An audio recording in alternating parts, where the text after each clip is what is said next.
LSD, Mysticism, and Yoga. In 1956, while still in Prague, Stanislav Grof became a voluntary subject in a psychiatric study that required him to ingest LSD. He writes, quote, "My first LSD session was an event that profoundly changed my professional and personal life. I experienced an extraordinary encounter and confrontation with my unconscious psyche. This day marked the beginning of my radical departure from traditional thinking in psychiatry. I could not believe how much I learned about my psyche in those few hours. I was hit by a radiance that seemed comparable to the supernatural brilliance that, according to Oriental scriptures, appears to us at the moment of death, which catapulted me out of my body. I lost first my awareness of the research assistant in the laboratory, then the psychiatric clinic, then Prague, and finally the planet. My consciousness expanded at an inconceivable speed and reached cosmic dimensions. The divine took me over in a modern laboratory in the middle of a serious scientific experiment conducted in a communist country with a substance produced in the test tube of a 20th century chemist." End of quote. Clearly, the delusion must be very powerful for an intelligent man involved in scientific experiments to believe that the delusive state induced by drugs could ever be the source of truth about anything. Yet this was what Carl Jung came to accept, as did Freud, a cocaine user, and many others.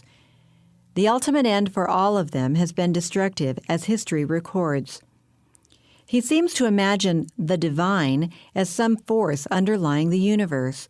Grof's encounter with his psyche under the influence of LSD presents quite a contrast to the sans drug sober revelations received by the 40 proven prophets who were inspired to write the Bible over a period of some 1,600 years. Although most of the biblical prophets never knew one another and lived in different cultures and times in history, the Bible is a single book, with each part in perfect agreement with all of the rest. Instead of being influenced by a divine force and learning about their own psyches in an altered state, the writers of the Bible all claimed conscious revelation from the one true God, creator of the universe. In fact, the personal, loving God who inspired the Bible condemns the use of drugs, which he calls sorcery. For Grof, this LSD trip was the beginning of what he calls, quote, "a fantastic intellectual, philosophical, and spiritual adventure that has lasted," end of quote, "more than 40 years to the present time." He goes on to explain that under subsequently higher doses of LSD, he had mental, quote, "experiences that were indistinguishable from those described in the ancient mystical traditions and spiritual philosophies of the East.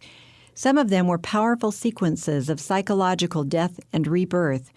Many clients also reported visions of deities and demons from different cultures and visits to various mythological realms. Among the most astonishing occurrences were dramatic and vivid sequences that were subjectively experienced as past incarnation memories." End of quote. Past incarnation memories? Yoga is inseparable from the theory of reincarnation. This is one of the most obvious lies that the demonic world has produced, as we shall see. The theory of reincarnation will be dealt with in the final chapter.